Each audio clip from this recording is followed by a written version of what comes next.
Yun mga kalinga, magandang gabi po sa inyong lahat. Ito po si Kuya Mail. Ayan, meron lang po akong special na i-interviewin ngayong gabi na ito. Yan, pagpasensya na kayo, medyo haggard ako kasi kagigising ko lang, aba. Ayan, ay nakita ko ito, nakakuha ako ng pagkakataon. Bihirang-bihira ko po ito ginagawa. Yan, kung mapapansin nyo, bihira ko po itong gagawin. First time ko lang po itong gagawin. Naging kontrobersyal. Naging kontrobersyal kami nito. Pumutok kami sa Kalingap community. So gusto ko ipakilala sa inyo. Yan ang aking kaibigan. Yan na nakaaway noon. Ito yung original na nakaaway noon. Nagkasundo na ngayon. So walang iba kundi si Dr. Love. Ayan, magkatabi kami ngayon, kung makikita nyo. Yan, magandang gabi po sa ating lahat. Magandang gabi po sa lahat ng taga-subaybay ni Kuya Mil at sa taga-subaybay ng Bunting Kalinga. Yan, suportahan nyo po. Ang bago po. Gusto ko yung cellphone mo. Kahit mag-interview ka isang oras, okay lang. Ang bago ko dyan. Ako din, pumuputi ako rito eh. Pero hindi naka-face beauty yan. Oy, ano yan ha? Talagang regular lang yan. Tapos ang lips ko, lovable. Ang buhay ginawa ko. Patay tayo doon. So, ayun po mga kalingap, nandito kami. Yan. Ito po walang, busy-busy sila lahat doon. Nagmamarites sila doon. Hydrated na ako. Kasi kanina, pinutak dito. 4 na kamera nakatutok dito. Sabi ko, tigilan nyo na yan. Kanina matabayan nung makita ko, ba't ngayon payat na? Pawis na pawis. So, ayun. Ngayon, nakakuha ko ng pagkakataon. Kinuha ko siya at yan. Gusto ko lang magkaroon kami ng panayam.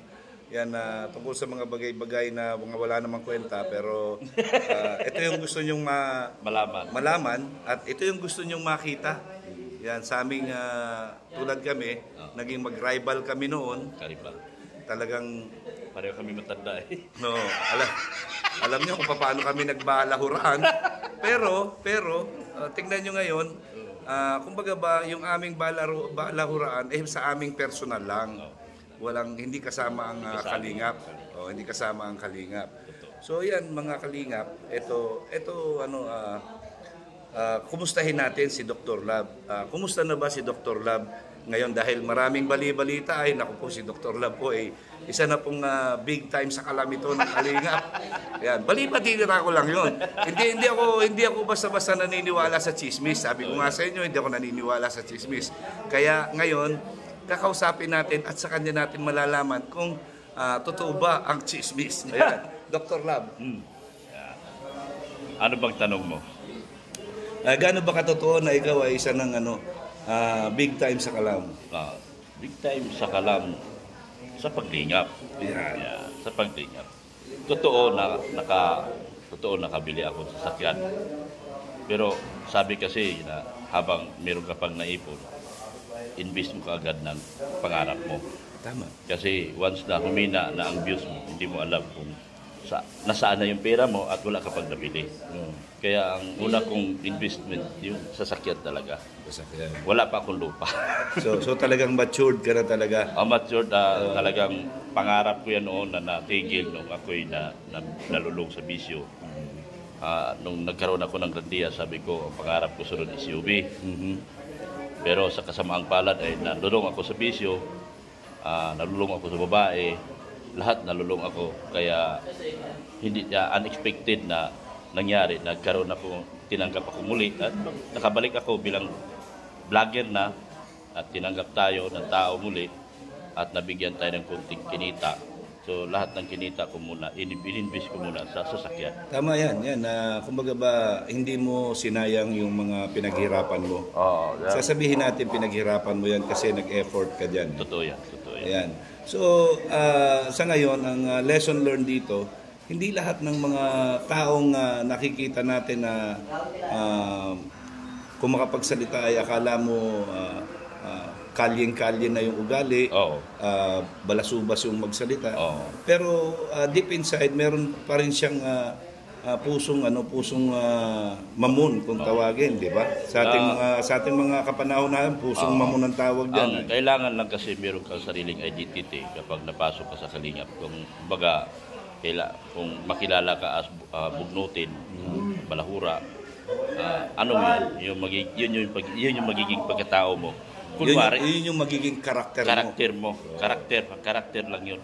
Pero beside, katotohanan, iba tayo doon. Purely pagdingap tayo. Tama. Yan, saka hindi naman makakaila. Yan, meron ka ng mga pinatayong bahay, meron ka mga tinutulungan. Yan, napapanood naman sa mga videos mo yan. So, siyempre, talagang ang tao ay hindi naman habang panahon ay ganun. Darating yung time na marirealize mo na nagkamali ka ng una, ito pala yung dapat ginawa ko. Yan, natuto ka doon sa pagkakamali. Alam mo, ang laki ng natutunan ko doon sa pagkakamali ko.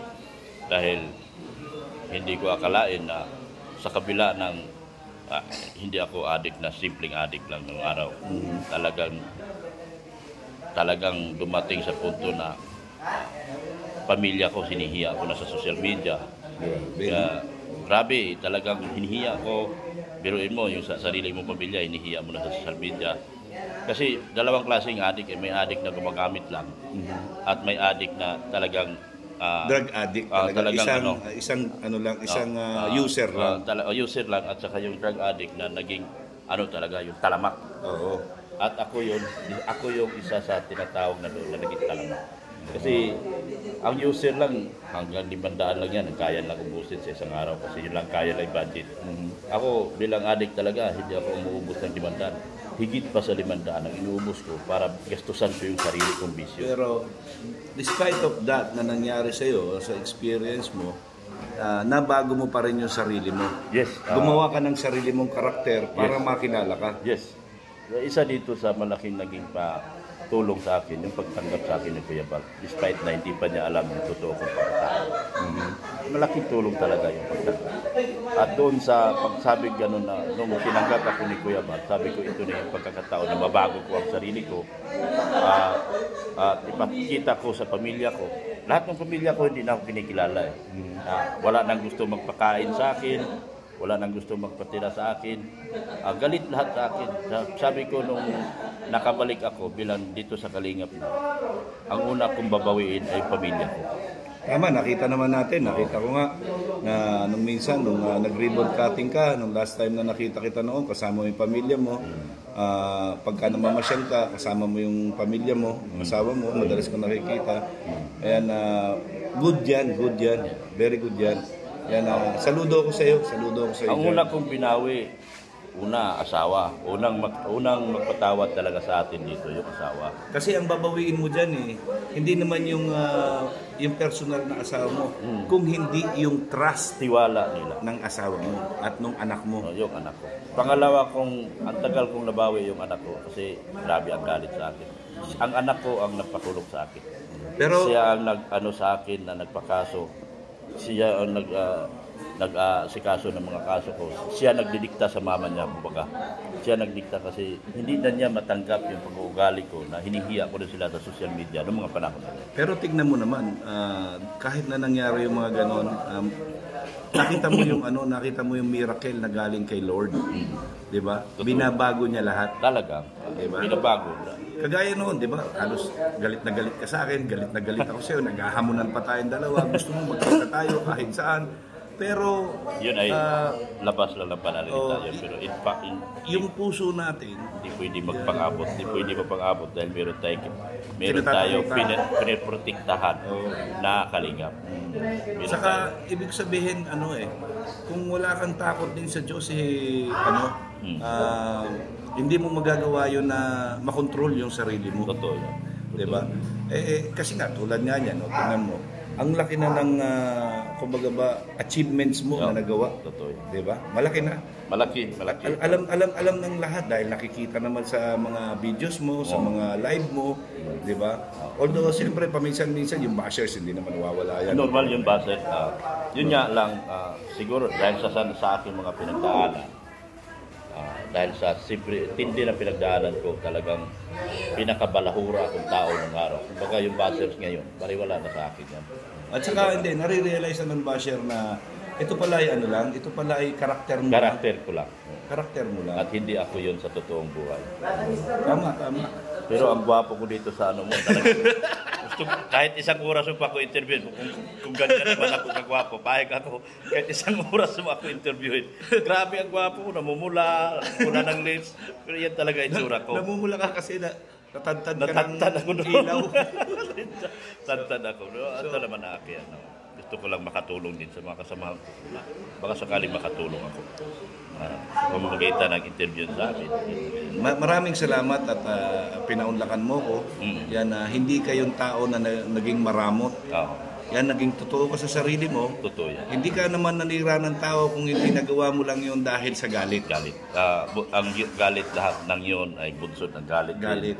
At sa mga sulsol din. Maraming sulsul. Sulsol din. Yung mga sulsol talaga. Yan siya. Pag nakabasa ka kasi ng hindi maganda at pinansin mo yan, Totoo yun. yun yung dahilan kung bakit mag-alam at nag-init ng isang ano. Hindi naman mag-aapoy kung walang nanggagawa. Wala. Diba? Pero okay lang yun. Natural yan eh. Natural yan sa mga Normal lang. tao. Yan, Normal lang sa tao yun nagkakamali. maski nga kamag-anak mo na, pinagkakaluno ka pa eh. Yung pa kayang hindi mo kamag-anak, di ba? So, ako, Dr. Lab, saludo ako sa iyo dahil ganyan ang naging attitude mo, yung pananaw mo sa buhay, yung pagbabago mo, yung maraming achievements na nagawa mo. Yan, kaya hinahangaan ka ng maraming tao, although, yun nga, sinasabi, Normal. minsan nga, pinagkumpara pa tayo, nabasa ko sa comment. Ikaw, tumanda ka na dyan, tingnan mo si Dr. Lab. Sabi ko, iba yung karakter niya, iba yung karakter. Panahon. Kanya-kanyang karakter yan. Kanya-kanyang panahon, kanya-kanyang karakter. Kaya, wag tayo mag-comparison. Pangit yun. Kasi pagka nagkaroon ng comparison, competition na yan. Competition na yan. Hindi na po yan healthy. Hindi na healthy yun sa ating samahan. Samahan. So ngayon, yan, mga kalingap, yan, nakita nyo, yan, personal na in-interview ko si Dr. Lab, yan, dahil siyempre kapwa ko yan kalingap at saka wala naman siyang masamang tinapay sa akin na ginawa. Correct. Wala rin naman ako masamang tinapay sa kanya na kundi doon sa salita lang na hindi maganda. Doon lang naman kami nagtalo noon. Other than that, wala naman kami pinagtalunan. Yung lahat naman sa akin doon ay puro pang-asar lang din. Ano naman yan? Sumasagot ako doon sa mga nag-comment na hindi maganda at sinasabayan ko rin ng pang-asar. Ano yun eh? Pero hindi pwede mag-aaway. Ayan, kaya ito nga po mga kalingap, ito isang kumbaga ba patunay sa inyo na sa aming mga kalingap, yan, kami mga partners, yan, basta meron namang hangaring mabuti. Ako naman po kasi, kung ang hangarin na mabuti ay lahat po ng mga nagawa na mga kasalanan noon, sagutan namin, baliwala na po sa akin yun. Maliban na lang kung talagang sagad sa buto yung ginawa mo sa akin kasamaan, hindi talaga kita makakalimutan habang buhay. Ganyan po ang ugali ni Kuya Mail. Yan, marami nakakakilala sa akin sa ugali ko. Yan, sabi ko nga, yan, kahit saan ako magpunta, nando sa tamang lalagyan ng itlog ko. Yeah, correct. Diba?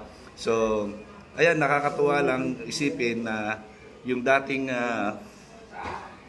pagka nagla-live yan, minsan, si Kuya Mail, ganyan, si Dr. Lab, nadyan, ganyan, may sinasabi, di ba? Pero ngayon, nakita nyo, magkasama kami. Kasama kami. Wala kaming problema. Wala kaming problema. Nagbabatian kami kung saan kami magkita. Yan. Ang ano dyan,